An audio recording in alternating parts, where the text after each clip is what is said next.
मेरे बच्चे, ऐसा तुम नहीं कर सकते, क्योंकि तुमसे होगा ही नहीं। क्योंकि जहाँ प्रेम के बीच कड़वाहट उत्पन्न होती है, वहाँ पर इंसान कितना भी चाहे तो प्रेम भरे शब्दों को ना तो वह भूल सकता है और ना ही कड़वे वचन को भूल सकता है। इसलिए यदि तुम यह सोचते हो कि ऐसा कोई कार्य करोगे जो वह आ रहा है उसे प्रिय नहीं है, तो तुम निश्चित ही उसे नाराज कर दोगे और ऐसी स्थिति में वह तुम्हारे करीब आने की वजह तुमसे दूर चली जाएगा और इसमें तुम दोनों का नुकसान होगा मेरे बच्चे। ये नहीं कि अकेले तुम्हारा ही कोई नुकसान हो, बल्कि उसका भी हृदय टूटेगा, उसे भी दुख होगा और उसका भी नुकसान होगा।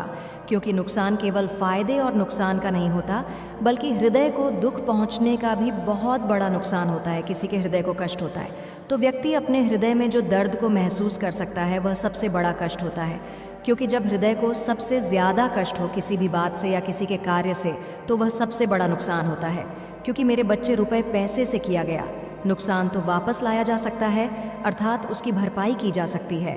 लेकिन यदि किसी का हृदय टूट जाए या हृदय की भावना को ठेस पहुँचे तो वह किसी रुपए पैसे धन दौलत से पूरा नहीं होता। इसलिए मेरे बच्चे, अब ध्यान से सुनो।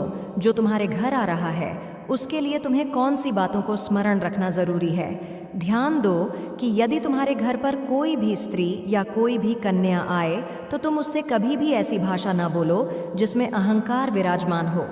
लेकिन इसके साथ तुम्हें एक कार्य अवश्य करना चाहिए, क्योंकि इस बात को स्मरण रखना ज़रूरी है कि यदि तुम्हारी किसी भी बात से उसके हृदय को चोट पहुंची तो निश्चित ही वह स्त्री हो या कन्या, कोई भी इंसान, यदि तुम्हारी किसी बात से तुम्हारे घर आने पर दुख मिलता है तो निश्चित ही उसका दोष तुम्हें लगता है और ऐसे में तुम साक्षात उस इंसान के साथ आ रही दैवीय शक्ति रूठ करते हो।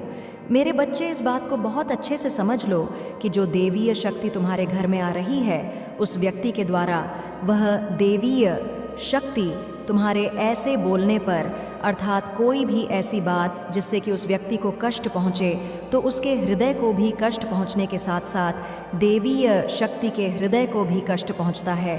क्योंकि उस देवीय शक्ति के साथ तुम्हारी माँ, अर्थात मैं, कोई आ सकती हूँ।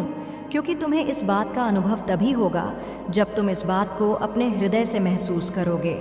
इस बात को सोचोगे कि कोई भी व्यक्ति जब तुम्हारे घर आ रहा है तो वह किस देवी देवता की पूजा करता है।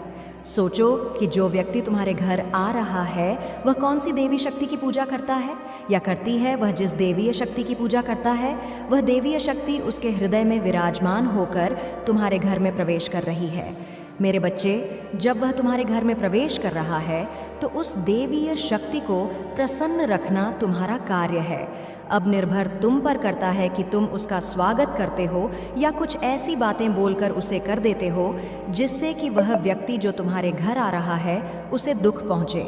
मेरे बच्चे, अब ध्यान से और विस्तार से समझो कि यदि कोई भी ऐसा कार्य करना तुम्हें अच्छा लगता है तो तुम इस बात को सोचो कि यदि तुम किसी के घर जाते हो और कोई व्यक्ति तुम्हारा निरादर करे या तुम्हें अप्रसार करे तो निश्चित ही तुम प्रसन्न नहीं होगे, उस पर नाराज हो जाओगे। इसी तरह से जब भी तुम किसी के द्वारा तुम्हारे घर आने पर कुछ ऐसा बोलते हो जिससे कि उस व्यक्ति के हृदय को बुरा लगे तो ऐसा भूल कर भी मत करना। क्योंकि मेरे बच्चे, आने वाली शक्ति को बिना रोके आने देना तुम्हारा कार्य है। यदि तुम उस शक्ति को प्रसन्न करोगे तो निश्चित ही वह शक्ति तुम्हारे घर में आएगी, प्रवेश करेगी और तुम्हारे घर को धन धान्य से फलीभूत बना देगी। और वह शक्ति यदि तुमसे नाराज़ हो जाएगी और तुम्हारे घर से चली जाएगी तो निश्चित ही तुम्हारे घर के अंदर बहुत सारी कमियां तुम्हें दिखाई देने लगेंगी। मेरे बच्चे, इसके साथ साथ तुम इस बात को भी बहुत अच्छे से समझो कि तुम्हारे घर पर शीघ्र जो देवीय शक्ति तुम्हें अपनी ओर आकर्षित करेगी और तुम प्रसन्नता मग्न उसकी ओर आकर्षित हो जाओगे, उससे प्रेम करने लगोगे। लेकिन मेरे बच्चे, यदि तुम प्रेम करने से पहले ही कुछ ऐसी गलतियां करोगे तो निश्चित ही तुम उस देवीय शक्ति को नाराज़ कर दोगे। इसीलिए कभी भी ध्यान रखना कि यदि कोई ऐसी कन्या तुम्हारे घर में प्रवेश करती है जो तुम्हें ऐसा आभास कराती है कि वह तुम्हारे लिए ही बनी है और तुम उसके लिए ही बने हो, तो निश्चित ही तुम उसे ना तो कभी भी ऐसा कोई शब्द कहना जिससे कि उसे बुरा लगे और ना ही ऐसा कोई कार्य करना जिससे कि तुम्हारी तरफ वह आकर्षित ना हो पाए। क्योंकि मेरे बच्चे जीवन में हर व्यक्ति की इज्जत को समझना, उसका मान सम्मान करना, उसके साथ कौन सी शक्ति रहती है, इस बात को एहसास करना